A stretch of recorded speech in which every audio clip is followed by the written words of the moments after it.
Hello, everyone, and welcome back to the Joseph Ryder Anderson podcast.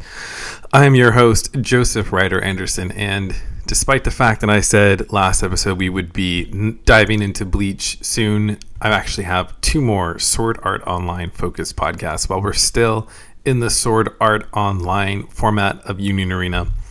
It's a pretty short format, really, because Sword Art Online came out officially beginning of May, and now end of May we have two new sets coming out that's going to massively, I'm sure, change the game. But we're not going to get into any of that yet. We're going to still live in our little Sword Art Online format world, and we're going to talk about the decks that are currently doing well in the Sword Art Online format.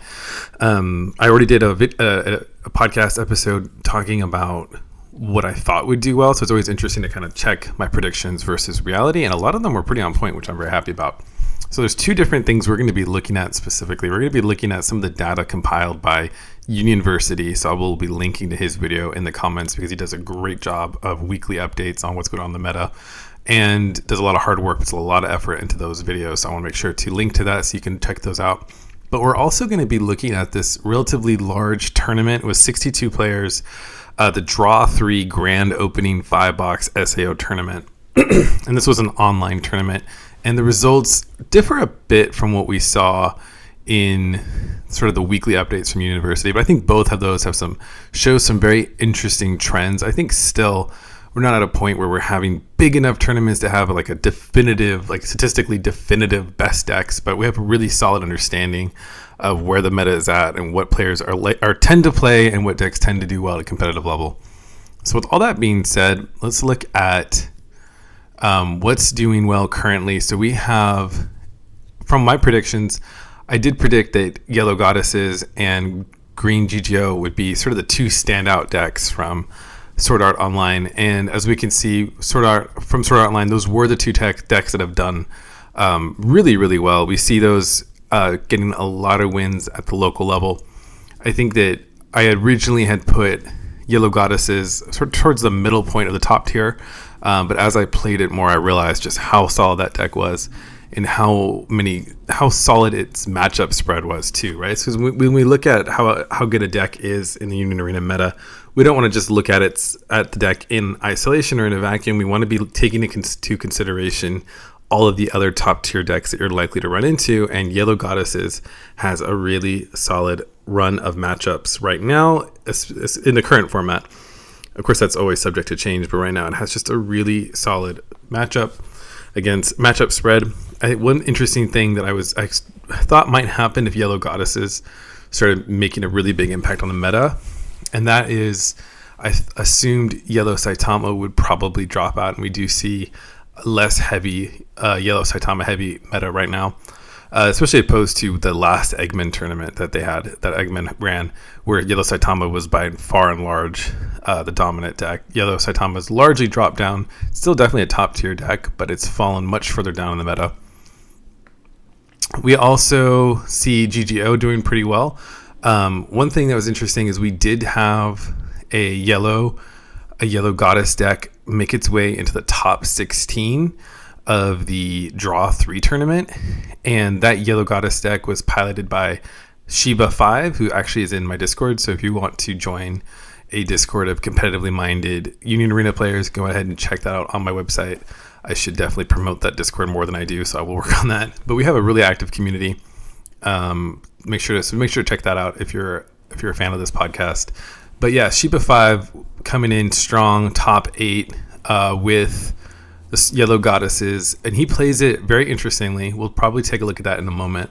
But we also do have a really heavy prevalence of Kogias decks in this tournament. So I think what kind of happened is, this is my theory of, this is, again, a relatively small tournament, so there's definitely plenty of room for anomalies here. But I think what likely happened is that people probably had been shying away a little bit from decks like Code Geass Purple that are really removal focused because of how prominent One Punch Man was. And so as these new Sword Art Online decks came out, people were like, oh, these decks counter Saitama pretty decently. Let's go ahead and play the decks that were good, even better before Saitama came out. So decks like Code Geass that can have a little bit of a struggle against Saitama just really took off in this much more mixed format. I think Lancelot has continued to just do really well.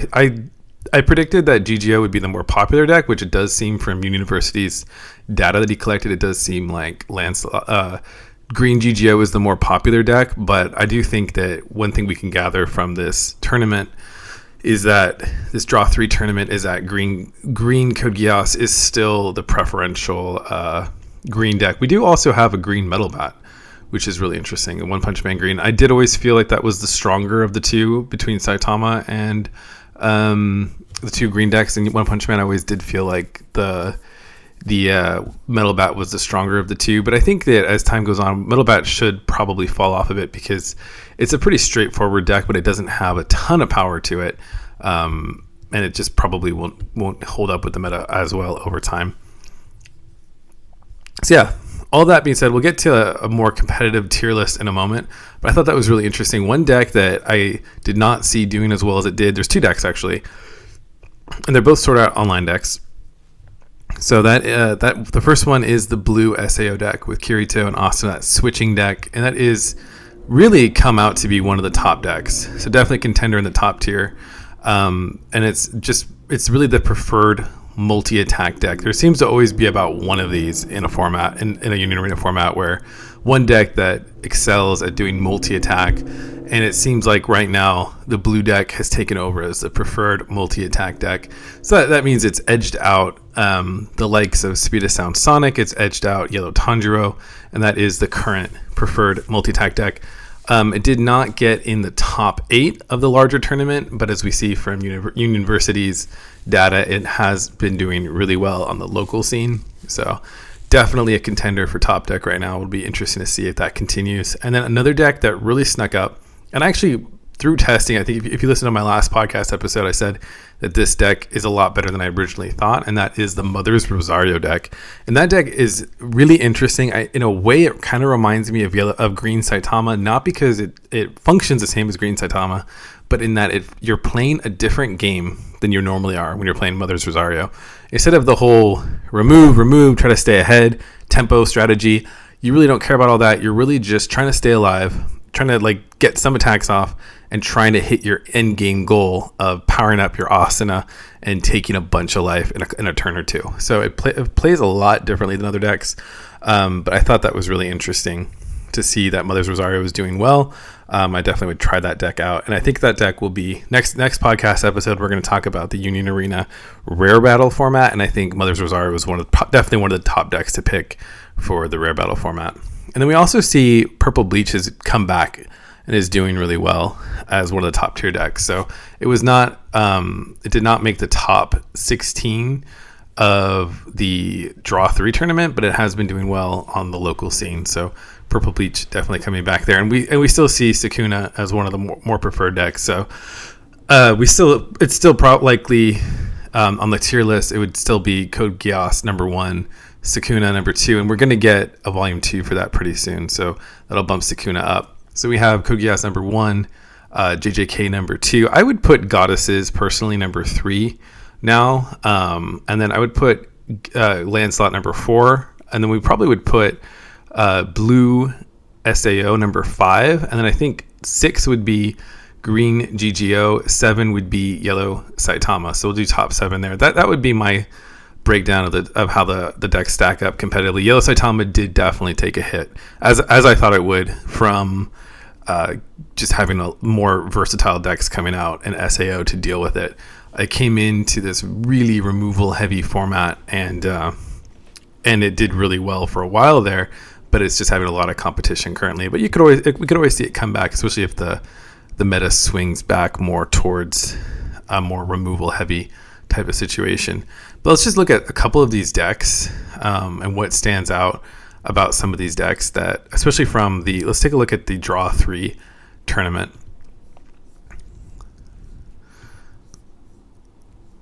So the deck that won was actually the Code Geass purple deck. Very, very standard deck list. Nothing really crazy here in this deck list. I think the most interesting thing to me is that this deck did not run the 4-cost 2-action Lelouch that discards a card and it can't be blocked by 3,500 or less or more. Sorry.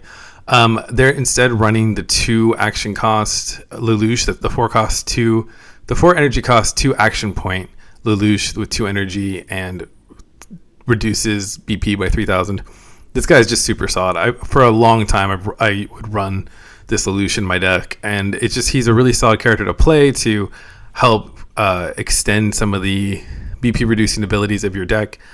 You can use him in Gawain to like outright sideline 4Ks, and he's also just a really powerful guy to have on your energy line, generating some energy and helping you out that way. So I would highly recommend checking out this deck.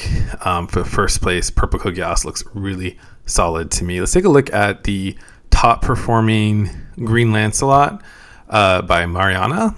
And this deck does run the Cornelia. So I've really always preferred Lancelot with the Cornelia. I think it gives you a lot of early game rushing power, but it gives you a lot of early game pushing power in a deck that typically struggles with that. So it gives you some early game plays while you're building up your energy line. It does not run that Siegfried card, which I think is smart. I'm not the biggest fan of that build. It doesn't run the 2 action point Yuffie. Instead runs what seems to be kind of the standard for Lancelot. It does run the Cecile, which generates 2 when standing, and then it does have the special core head trailer. I originally was not sure about this card. I wouldn't say I had a particularly strong opinion either way, but what really made me realize that this card was good was just seeing one of the local guys who plays with me uses this all the time and can pull off just crazy comebacks in a way that's really hard, relying on just a standard energy line. Being able to boost it by 2 energy gen whenever by just sidelining a card is just a crazy helpful tool to make Lancelot a lot more effective, because really you're living and dying. I always say you live and die by the curve with Lancelot, but that makes it a lot easier to hit that curve. Another really interesting card that's missing from this deck build is the 0 cost Yuffie, and I'm not sure how I feel about that. Obviously this was a well-performing deck, so I would think about it, but I do find the Yuffie that you tap to resting, so you switch to resting to gain an energy gen, as one of the stronger plays in Lancelot. I actually make a joke that if somebody can actually get that 0 cost Yuffie on the field, then they basically win, because that card's so good. But definitely a solid list for Lancelot. Let's take a look at the 6th place One Punch Man Green. This is a really interesting deck. So we're taking a look at this one here. Obviously runs the Flashy Flash. So if you're not familiar with the green Metal Bat One Punch Man, Flashy Flash is this character that can just attack through stronger characters. Basically like that Lelouch, but at its 0 cost, makes it a little easier to get it off. You just have to have 6 other hero characters in play, but this guy is probably this deck's strongest character. He's that good. So definitely check him out if you're not familiar with Flashy Flash. But yeah, really, really strong character. This deck is running the Prisoner card, the Prisoner hero guy who you can dump your hand and boost to a 4K. I've seen that work really well at tournaments too. He's not someone I would originally ran in my build of this deck, but I think that's a solid add. He's only a 1 cost character and can boost to be a 4,000 BP attacker, which is really strong. This deck is running only 1 Atomic Samurai, which is super interesting. I would always kind of consider that to be more of a 3 of or 4 of, but this deck is just running 1. Of course, it is running the Terrible Tornado, which is really strong character, 4,000 BP. All you have to do is sideline or discard a hero from your hand, and you can switch Terrible Tornado to active. So this deck is just, the way it's built is super rushy. It's really not looking for much removal. It's just looking to overwhelm your opponent with speed and these 4K attackers. So it's a really solid deck. Obviously did well in this tournament at 6th place. Now let's look at Shiba Yellow Goddesses. So this is the sole Yellow Goddess deck that topped the tournament, but definitely well representing the deck here. So let's take a look at how Shiba built this deck. So we have the what I actually learned about this deck, because again, Shiba's in my Discord, so we talked a bit about this, but he likes to build around the snipe play and to power up the snipe play using Yu-Gi-Oh! And using Silica, and I think you can see that on display here, the ability of Silica to boost your Xenon by 1,000. So remember, this is only working on your raid Xenon, because the 2 cost Xenon can't snipe anything 2,500 and over. So you're using that 1,000 largely to boost up your Xenon's capabilities. So that also, not only does that make her stronger when she's at full power, but it also makes it so you can use her earlier on. So if you have 4 cards or less, she gains snipe. But this makes it so you don't have to like push all the way down to 2, because actually from playing this deck a lot myself, you get down to 2, it can open up a lot of opportunities for your opponent to take you out from, even if they're behind. Like Shrine can take you out, a strong attack, a turn of double attackers can take you out. So I really like this idea of using either a Silica or a Yu-Gi-Oh to boost your Xenon sniping capabilities to take out whatever you're facing down. I do like that this deck is running the 4-cost Asuna. The 1-cost Asuna that boosts to 3,000. If you have 4 life or less, I really like this 1-cost Asuna. She's a really good way to use early on to block your opponent, or makes for a really solid attacker that just gets stronger as time goes on. One interesting thing is Shiba's running the 2-cost Tess. I'm not sure how to say her name.